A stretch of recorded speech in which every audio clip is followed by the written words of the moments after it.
షాకు ఇందాక మొదటి పేజీలో ఉన్నది లోపల పేజీలో రాశారు. ఇందులో వీళ్ళు తొలి విడతలో మార్పులు చేర్పుల్లో సమన్వయకర్తలుగా అవకాశం దక్కవచ్చుకుంటున్న వారిలో కొందరు ఎక్స్పెక్టేషన్స్ అనమాట.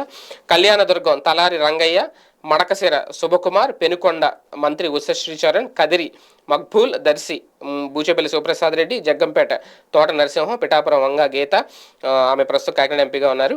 ఎమ్మిగినూరు మాచాని వెంకటేష్, సింగనమల శ్రీనివాసమూర్తి, శమంతకమణి గాని, యామిని బాలగాని ముగ్గురు ఎవరొకరు.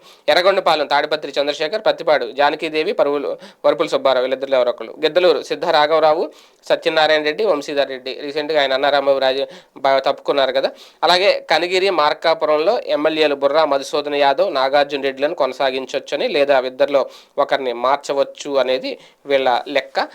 2 విడతల్లో కూడా షాక్ తగలబోతుంది అనేది ఒక రకంగా వైసీపీ నేతలకు జగన్మోహన్ రెడ్డి గారు షాక్ ఇస్తున్నారా లేదంటే వాళ్ళే ఈయనకి షాక్ ఇస్తున్నారో తెలియదు కానీ అది